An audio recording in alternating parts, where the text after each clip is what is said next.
ಇದು ಪುರಾತನದಲ್ಲಿ ಶಕ್ತಿ ಗಣಪತಿ ಅಂತ ಇದಕ್ಕೆ ಹೆಸರು. ತುಂಬಾ ಶ್ರೇಷ್ಠವಾದಂತಹದ್ದು, ತುಂಬಾ ಪವರ್ಫುಲ್ ಗಣಪತಿ.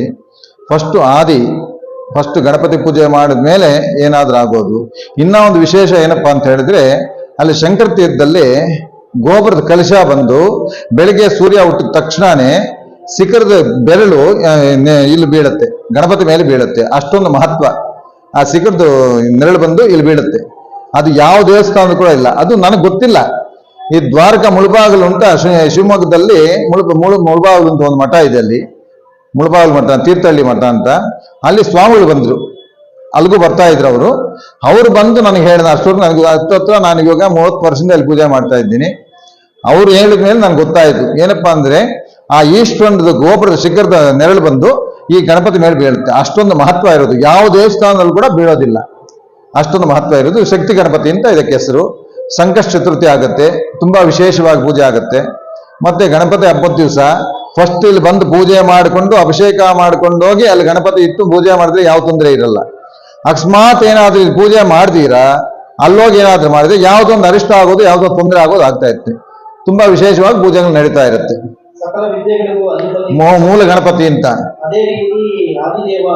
ಹೌದೌದೌದೌದು. ಇವರಿಂದಾನೇ ಇದು ಗಣೇಶನ ಪಾಳ್ಯ ಅಂತ ಬಂದಿರೋದು. ವಿದ್ಯಾಶಂಕರ ಮಠ ಅಂತ ಹೇಳ್ಬಿಟ್ಟು, ವಿದ್ಯಾಶಂಕರ ತೀರ್ಥ ಅಂತ ಹೇಳ್ಬಿಟ್ಟು ತುಂಬಾ ಶ್ರೇಷ್ಠವಾದಂತ ಸ್ಥಳ ಇದು. ಇದು ಶಿಲಾಶಾಸನ ಎಲ್ಲ ಇದೆ. ಯಾರೋ ತಪಸ್ವಿಗಳು ಅವ್ರ ತಪಶಕ್ತಿಯಿಂದ ಇದು ಬೆರಳಲ್ಲಿ ಕೆತ್ತನೆ ಮಾಡಿರುವಂತಹ ಗಣಪತಿ ಅಂತ ಇದಕ್ಕೆ ಹೆಸರು.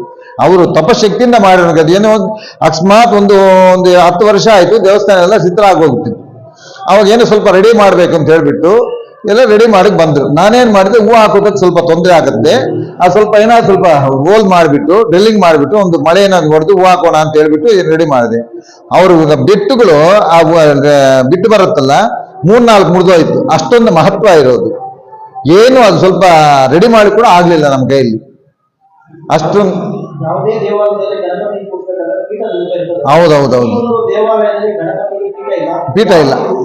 ಉದ್ಭವ ಮೂರ್ತಿ ತಪಸ್ಸುಗಳು ಯಾರೋ ಒಳ್ಳೆ ಋಷಿಗಳು ಬಂದು ಇಲ್ಲಿ ಪೂಜೆ ಮಾಡುವಂತಹ ಸ್ಥಳ ಇದು. ಇದು ಶಿಲಾಶಾಸನ ಇದೆ.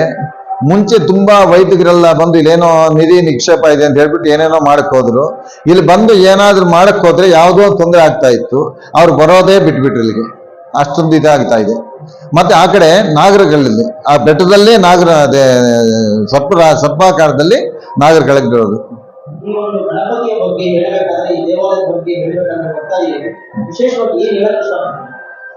ಯಾರಾದ್ರೂ ಬಂದು ಏನಾದ್ರೂ ಬೇಡಿಕೆ ಮಾಡ್ಕೊಂಡು ಇಲ್ಲಿ ಪೂಜೆ ಮಾಡ್ಕೊಂಡು ಹೋದ್ರೆ ಅದು ಖಂಡಿತವಾಗ್ಲಿ 45 ದಿವಸ ಒಳಗಡೆ ಖಂಡಿತವಾಗ್ಲೂ ಕೋರಿಕೆ ನೆರವೇರುತ್ತೆ. ಅಷ್ಟೊಂದು ಮಹತ್ವ ಇರೋದು. ಅದು ಹೇಳಕ್ಕಾಗಲ್ಲಪ್ಪ, ತುಂಬಾ ವರ್ಷಗಳಿಂದ ಇದೆ. ಆ ಶಂಕರ ತೀರ್ಥ ಯಾವಾಗ ಇದಾಯ್ತೋ ಆವಾಗಿಂದಾನು ಹಿಂಗೆ ಇದೆ. ಆದಿ ಪೂಜಾಯ ಗಣಪತಿಗೆ ಆದಿ ಪೂಜಾ ಅಂತ ಹೇಳ್ಬಿಟ್ಟು, ವಕ್ರತುಂಡ ಮಹಾಕಾಯ ಕೋಟಿ ಸೂರ್ಯ ಸಮತ್ವ ನಿರ್ವಿಘ್ನಂ ಕುರ್ಮೇ ದೇವ ಸರ್ವ ಕಾರ್ಯ ಸರ್ವದಾ ಅಂತ ಹೇಳ್ಬಿಟ್ಟು, ಯಾವುದೇ ಕೆಲಸ ಮಾಡಬೇಕಾದ್ರೂ ಗಣಪತಿ ಪ್ರಾರ್ಥನೆ ಮಾಡಿಕೊಂಡು ಗಣಪತಿ ಪೂಜೆ ಮಾಡಿದ ಮೇಲೆ ಯಾವುದಾದ್ರೂ ಮಾಡಬೇಕು. ನಿರ್ವಿಘ್ನ ಕಾರಕ, ವಿಘ್ನಕಾರಕ. ನಾವು ಮಾಡದೇ ಇದ್ರೆ ಯಾವುದೋ ವಿಘ್ನಗಳಾಗುತ್ತೆ. ಅದಕ್ಕೋಸ್ಕರ ಫಸ್ಟ್ ಗಣಪತಿ ಪೂಜೆ ಮಾಡಿದ ಮೇಲೆ ಯಾವುದಾದ್ರೂ ಮಾಡಬೇಕು. ಶೈವ ದೇವಾಲಯಗಳಲ್ಲಿ ಕಾರ್ತಿಕ ದೀಪೋತ್ಸವ ಅಂತ ಹೇಳಿಬಿಟ್ಟು ತುಂಬಾ ವಿಶೇಷವಾದಂತಹದ್ದು. ಕಾರ್ತಿಕ ಮಾಸದಲ್ಲಿ ಯಾವುದೇ ಶೈವ ದೇವಸ್ಥಾನದಲ್ಲಿ ದೀಪಾರಾಧನೆ ಮಾಡೋದು, ಅಭಿಷೇಕ ಮಾಡೋದು ತುಂಬಾ ಚೆನ್ನಾಗಿ ನಡೆಯುತ್ತೆ. ಶಿವರಾತ್ರಿ ಹಬ್ಬದ ದಿವಸ ನಡೆಯುತ್ತೆ. ಮತ್ತೆ ಗಣಪತಿ ಹಬ್ಬದ ದಿವಸ 3 ದಿವಸ ಇಲ್ಲಿ ಗಣೇಶನಿಗೆ ಅಭಿಷೇಕ ಪೂಜೆಗಳೆಲ್ಲ ಇರುತ್ತೆ, ವಿಶೇಷ ಅಲಂಕಾರ ಇರುತ್ತೆ. ಮತ್ತೆ ಇಲ್ಲಿ ಪೂಜೆ ಮಾಡ್ಕೊಂಡು ಅಲ್ಲೋಗಿ ಗಣಪತಿ ಇಟ್ಟು ಪೂಜೆ ಮಾಡ್ತೀವಿ. ತುಂಬಾ ವಿಶೇಷವಾಗಿ ಮಾಡ್ತಾರೆ ಗಣೇಶ ಪಾಲದಲ್ಲಿ. ಕಡೆ ಸೋಮವಾರ ಬೆಳಗ್ಗೆ ಅಭಿಷೇಕ ಆಯ್ತು, ರುದ್ರಾಭಿಷೇಕ ಆಯ್ತು, ಈಶ್ವರನಿಗೆ ಅಭಿಷೇಕ ಆಯ್ತು. ಮತ್ತೆ ಇಲ್ಲಿ ಫಸ್ಟ್ ಅಭಿಷೇಕ ಮಾಡಿಕೊಂಡು ಅಲಂಕಾರ ಮಾಡಿ ಪೂಜೆಗಳೆಲ್ಲ ನೆರವೇರಿತು. ಸಂಕಷ್ಟ ಚತುರ್ಥಿ ತುಂಬಾ ವಿಶೇಷವಾಗಿ, ಪ್ರತಿ ತಿಂಗಳು ಸಂಕಷ್ಟ ಚತುರ್ಥಿ ದಿವಸ ತುಂಬಾ ವಿಶೇಷವಾಗಿರುತ್ತೆ. ಅದು ಮಂಗಳವಾರ ಬಂದ್ರೆ ಇನ್ನ ತುಂಬಾ ವಿಶೇಷವಾಗಿರುತ್ತೆ. ಭಕ್ತಾದಿಗಳಲ್ಲೂ ಬರೋದು ಜಾಸ್ತಿ ಆಗ್ತಾ ಇರ್ತದೆ.